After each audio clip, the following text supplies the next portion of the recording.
Hello friends, welcome again in my channel. So आज हम continue करेंगे अपने फ्लैमिंगो बुक के सेकंड चैप्टर को, लॉस्ट स्प्रिंग। आज हम इस वीडियो में सेकंड पार्ट कवर करेंगे। I want to drive a car. जैसे कि आपको पता है कि Anees Jung is author of this chapter, and by these chapters Annie's Young wants to convey that how child labor and poverty destroy the life of small children। किस तरीके से child labour और पोवर्टी इन छोटे बच्चों के ड्रीम्स को पूरा नहीं होने देती है। इस बारी ऑथर फिरोज़ाबाद जा रही है और इस बारी ऑथर एक नए लड़के की स्टोरी हमें बताती है जिसका नाम है मुकेश। मुकेश एक बैंगल मेकर का सन है और मुकेश एक मोटर मैकेनिक बनना चाहता है। फिर ऑथर उससे पूछती है, do you know anything about cars? तो फिर वो बिल्कुल कॉन्फिडेंस के साथ ऑथर की आईज में स्ट्रेट देखता हुआ कहता है कि मैं सीख लूंगा। लेकिन ऑथर को ये ड्रीम एकदम मिराज जैसा लगता है। तो यहाँ पे मिराज का क्या मतलब है? मिराज का मतलब है, suppose you are in a desert and आप क्या हो, आप पानी की तलाश कर रहे हो एंड आपको सामने ऐसा लगता है कि पानी है, जबकि रियलिटी इज नॉट दैट। सामने कोई पानी नहीं होता है, that was just your imagination. So इसे क्या कहते हैं? मिराज। तो मुकेश का ड्रीम भी एक मिराज जैसा ही लगता है। अब क्यों लगता है वो हम आगे स्टोरी में देखते हैं। जो मुकेश है वो फिरोज़ाबाद से बिलोंग करता है और फिरोज़ाबाद बैंगल्स के लिए बहुत फेमस है। तो मुकेश की फैमिली भी उन बैंगल मेकर्स में से ही एक थी, लेकिन उनमें से किसी को ये नहीं पता था कि चाइल्ड लेबर एक इलीगल वर्क है। तो वो वहाँ पे फिरोज़ाबाद में मैक्सिमम बच्चे स्कूल नहीं जाते हैं और बैंगल मेकिंग का ही काम करते हैं, बहुत हाई टेम्परेचर में और बहुत ही डार्क रूम में, जिस वजह से उनकी हेल्थ पे बहुत बुरा इफेक्ट पड़ता है। फिर मुकेश ऑथर को कहता है कि आप मेरे साथ मेरे घर चलो, और वो बहुत प्राउडली ये बात कहता है कि मेरा घर अभी न्यूली रीबिल्ड हुआ है। तो वो बहुत प्राउडली ये बात कहता है। फिर ऑथर उसके साथ जाती है। तो मुकेश का घर कोई अच्छी प्लेस में नहीं होता है। उसके घर जाते समय बहुत नैरो, वहाँ पे नैरो स्ट्रीट्स होती हैं और वहाँ पे मैक्सिमम घर में विंडो नहीं होती है और बहुत ही क्राउडेड सा प्लेस होता है वो। और वहाँ पे एनिमल्स और ह्यूमंस दोनों साथ में ही रहते हैं एक ही घर में। बहुत गार्बेज होता है इधर उधर, और उसका घर भी कुछ स्पेशल नहीं होता है क्योंकि वो भी उसी जगह में है, वो घर भी। लेकिन मुकेश ये बहुत प्राउडली कहता है कि उसका घर अभी रीबिल्ड हुआ है। तो वो जैसे ही अंदर जाती है ऑथर, तो वहाँ पे वो देखती है कि उस घर के एक साइड पे डेड ग्रासेस है और जहाँ पे एक यंग वुमेन फायरवुड्स जला रही है और एक बहुत ही ज़्यादा लार्ज वेसल में स्पिनिच लीव्स को बॉईल किया जा रहा है। और वहाँ पे ग्राउंड पे लार्ज एल्यूमिनियम प्लेट है जहाँ पे चॉप्ड वेजिटेबल्स रखे गए हैं। जो वो यंग वुमेन है वो खाना बना रही होती है, मतलब वो इवनिंग मील बना रही होती है अपनी पूरी फैमिली के लिए। और उसकी जो आइज़ है वो पूरी तरीके से स्मोक से भरी हुई होती है। लेकिन वो है कौन? So she is the wife of Mukesh Elder brother. वो मुकेश के बड़े भाई की वाइफ है। वो कुछ ज़्यादा बड़ी नहीं है, वो भी एक छोटी है। इससे हमें क्या पता चलता है कि ज़रूर उसकी चाइल्ड मैरिज हुई होगी। तो इतनी छोटी सी एज में उस पे इतना बर्डन है उसके हस्बैंड का, मुकेश का, और उसके फादर एंड लॉ का। फिर वहाँ पर मुकेश के फादर आ जाते हैं और वो यंग वुमेन यानी कि मुकेश के ब्रदर की वाइफ घूंघट ओढ़ के एक टूटी फूटी वॉल के पीछे चले जाती है। तो ये क्या दिखाते हैं? ये एक कस्टम दिखाते हैं कि जो उनकी डॉटर इन लॉ है वो बड़ों के सामने अपना फेस शो नहीं करती है। तो जो मुकेश के फादर है वो एक बैंगल मेकर है और बैंगल मेकर से पहले वो एक टेलर रहे हैं। तो उन्होंने अपने बेटों को स्कूल भेजने की जगह उन्हें भी ये बैंगल मेकिंग का आर्ट सिखाया है। फिर वहाँ पर एक ओल्ड लेडी भी बैठी है जो कहती है कि इट इज़ हिज कर्म, हिज डेस्टिनी। सो ये कौन कहती है? ये मुकेश की ग्रैंड मदर कहती है। तो वो कहती है कि ये जो भी काम हम कर रहे हैं, ये बैंगल मेकिंग का काम जो हम कर रहे हैं और हम इतने पुअर है, ये क्या है? ये हमारा कर्म है, ठीक है, ये हमारी किस्मत है, ये भगवान ने बनाई है और इसे कोई भी चेंज नहीं कर सकता। और उसने अपने हस्बैंड को भी ये काम करते हुए देखा है और जिस वजह से क्या है, उनके हस्बैंड ब्लाइंड हो गए थे, ठीक है। तो यहाँ पे हम देख सकते हैं कि किस तरीके से जो ऐसे कंडीशन में काम करने से ब्लाइंड हो जाते हैं लोग, और नॉर्मली जो ये छोटे बच्चे हैं इनकी हेल्थ पे कितना बुरा इफेक्ट पड़ता होगा जो ये इतने डार्क रूम में इतने हाई टेम्परेचर में काम करते होंगे। तो ये बहुत ही जल्द अपनी आई साइट्स भी खो चुके होते होंगे क्योंकि इतनी बुरी कंडीशन में वो काम करते हैं। उसके बाद ऑथर एक यंग गर्ल के बारे में बताती है जिसका नाम है सविता। सविता ने पिंक ड्रेस पहनी होती है, एक फेड सी पिंक ड्रेस पहनी होती है और वो इतनी जल्दी जल्दी काम करती है, वो बैंगल्स इतनी जल्दी जल्दी बनाती है जैसे कि कोई मशीन बना रही होगी।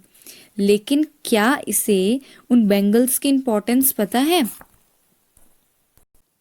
जो ये बैंगल्स है ये किसकी निशानी है? ये सिंबल है इंडियन वुमेन्स के सुहाग का।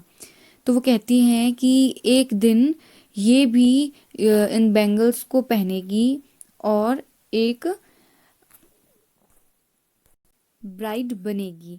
तो वो क्या कहती है कि उसके बाद वहाँ पे ऑथर कहती है कि जो वो ओल्ड वुमेन थी, मतलब कि वहाँ पे उसके साइड में जो एक ओल्ड वुमेन है, किसी टाइम पे उन्होंने भी ये चूड़ियाँ पहनी होगी, मतलब उनकी भी शादी हुई होगी।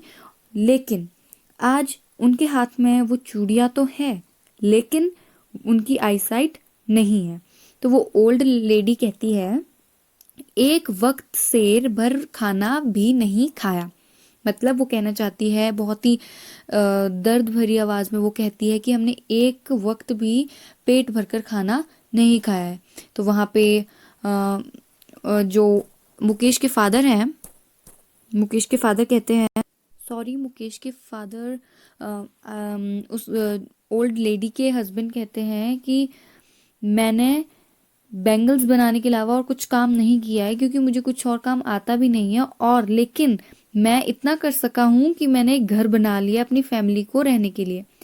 तो फिर ऑथर सोचती है कि एक घर बनाना, घर भी कैसा, not in a good condition. तो वो घर बनाना भी इनके लिए क्या है, जैसे इन्होंने बहुत कुछ बड़ा अचीव कर लिया हो। तो नॉर्मली ये कहना चाहते हैं, इसके मतलब इस लाइन से हमें ये पता चल रहा है कि वहाँ पे जो लोग रह रहे हैं फिरोज़ाबाद में, वहाँ पे मैक्सिमम लोगों के पास रहने के लिए अच्छी फैसिलिटीज़ नहीं है और उनके पास अच्छा घर भी नहीं है।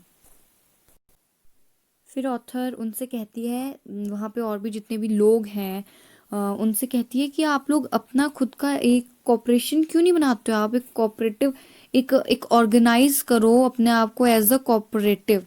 तो वो कहते हैं कि अगर हम ऐसा करेंगे तो हमें क्या है, जो पुलिस मैन है, जो ये मिडिल मैन है, पॉलिटिशियंस है, ये सब क्या है, हमें जेल में डाल देंगे और हमें मारेंगे कि हम ये इलीगल काम कर रहे हैं। तो वो कहती है क्योंकि जो ये बैंगल मेकिंग का वर्क है ये इतना बुरा नहीं है, इसमें भी हमारे पास क्या है, पैसे कमाने के लिए ये एक ठीक काम है, मतलब इससे कोई लॉस नहीं हो रहा है, प्रॉफिट ही हो रहा है। लेकिन बिकॉज ऑफ मिडल मैन्स क्या है, उन्हें प्रॉफिट नहीं होता है स्मॉल बैंगल मेकर्स को। क्यों? क्योंकि वो मिडल मैन्स बीच में आके थोड़ा प्रॉफिट ले लेते हैं। तो ऑथर कहती है कि आप अगर अपनी बैंगल्स को डायरेक्टली मार्केट में भेजोगे, बेचोगे, तो आपका क्या है, आपको बहुत प्रॉफिट मिलेगा। लेकिन वो लोग रिफ्यूज़ कर देते हैं इस बात को, वो थोड़े डरे हुए होते हैं क्योंकि पुलिस मैन है जो वो उन्हें मारेंगे और जेल में डाल देंगे। तो यहाँ पे ऑथर को दो वर्ल्ड दिखते हैं। तो यहाँ पे ऑथर क्या कहती है कि दो डिफरेंट वर्ल्ड्स दिखते हैं। एक वर्ल्ड वो जिसमें वो फैमिली आती है जो ये सोचती है कि इन लोगों का जन्म इस कास्ट में हुआ है, बेंगल मेकर्स की कास्ट में हुआ है, तो बचपन से लेकर जब तक वो मर नहीं जाते तब तक वो यही काम करेंगे, ठीक है। और एक तरफ वो लोग पुलिसमैन, ब्यूरोक्रेट्स, पॉलिटिशियंस और मिडिलमैन, साहूकार, ये सब लोग जो इन लोगों के ऊपर एक बहुत बड़ा बर्डन बने हुए हैं। और क्या है, ये इन्हें अच्छे से अपनी लाइफ को जीने नहीं दे रहे हैं। क्यों? क्योंकि इनके डर से वो लोग अपना बिजनेस खुद का नहीं कर पा रहे हैं ना, क्योंकि बीच में ये क्या है, करप्शन कर दे रहे हैं, बीच में ये इन लोगों को लूट रहे हैं। लेकिन ऑथर ने मुकेश में ये हल्की सी चिंगारी देखी है कि वो कुछ और बनना चाहता है। तो शायद वो इस वर्ल्ड को चेंज कर दे। जो ये उनके थॉट है कि हमारा जन्म इस कास्ट में हुआ है, तो इस कास्ट के मतलब इस काम के अलावा हम और कोई काम नहीं कर सकते हैं, तो शायद वो ये चीज़ को चेंज कर दे। तो वो उससे पूछती है कि मतलब मुकेश वापस से कहता है कि मैं एक मोटर मैकेनिक बनना चाहता हूँ। तो फिर ऑथर उससे पूछती है कि तुम मोटर मैकेनिक कैसे बनोगे? तो फिर मुकेश कहता है कि मैं गैराज जाऊंगा। तो फिर ऑथर कहती है कि गैराज तो यहाँ से बहुत दूर है, तो तुम कैसे जाओगे, कैसे मैनेज करोगे सब कुछ? तो फिर मुकेश बहुत ही अच्छा से रिप्लाई देता है। वो कहता है कि मैं सब मैनेज कर लूँगा और मैं यहाँ से क्या हूँ, कैसे जाऊँगा, मैं पैदल यहाँ से जाऊँगा और वहाँ पे ये काम सीखूँगा और अपना ड्रीम पूरा कर लूँगा। और फिर ऑथर उससे पूछती है, do you also dream of flying a plane? क्या तुम्हारा और भी तुम्हारा ड्रीम ये भी है कि तुम एरोप्लेन फ्लाई करो? तो फिर वो चुप हो जाता है और उसके बाद वो कहता है नो। अब क्यों वो नो कहता है? क्योंकि फिरोज़ाबाद के ऊपर से बहुत कम एरोप्लेन्स उड़ते हैं। A few aeroplanes fly over Firozabad and normally वो कार्स को ही अपने आसपास देखता है और उसका इंटरेस्ट कार्स में ही ज़्यादा बना है और वो एक मोटर मैकेनिक बनना चाहता है। तो इस स्टोरी से हमें ये नॉर्मली ये पता चलता है कि किस तरीके से चाइल्ड लेबर और पॉवर्टी, जो कि दो मेन थीम ही इस चैप्टर की है, कि जो चाइल्ड लेबर है, इतनी छोटी सी एज में उनसे इतना काम करवाया जा रहा है, तो वो ये काम कर रहे हैं लेकिन उनका ड्रीम कुछ और है। फॉर एग्जाम्पल मुकेश को ये काम करना पड़ रहा है। क्यों करना पड़ रहा है? क्योंकि उसके सराउंडिंग में जो लोग हैं, फॉर एग्जाम्पल उसकी ग्रैंड मदर, उसके फादर, उनका मानना ये है, उसके एल्डर्स का मानना ये है कि ये इनका कर्म है, इसके अलावा ये नहीं कुछ कर सकते, इनको सिर्फ यही करना है। तो इस वजह से मुकेश जैसे बच्चे अपना ड्रीम पूरा नहीं कर पाते हैं। और जैसे कि हमने पिछले पार्ट में साहिब आलम की स्टोरी पढ़ी थी कि वो भी चाइल्ड लेबर कर रहा है, तो ये सारा हमने इस चैप्टर में पढ़ा। मेनली ये थीम है इस चैप्टर का कि कैसे चाइल्ड लेबर और पॉवर्टी बच्चों की लाइफ को डिस्ट्रॉय कर देती है, उनका ड्रीम पूरा नहीं होने देती है। तो thank you for watching this video. Video थोड़ी सी लंबी हो गई है, लेकिन इस वीडियो में आपको पूरी डिटेल के साथ समझाया गया है, एक भी लाइन स्किप नहीं हुई है। तो अगर आपको कोई क्वेरीज हो तो आप कमेंट करके पूछ सकते हैं, और अगर आपको वीडियो अच्छी लगी तो आप एक लाइक दे सकते हैं और मेरे चैनल को सब्सक्राइब कर सकते हैं, ताकि मैं कोई भी न्यू वीडियो अपलोड करूं तो वो आपको नोटिफिकेशन मिल सके। तो थैंक यू वंस अगेन।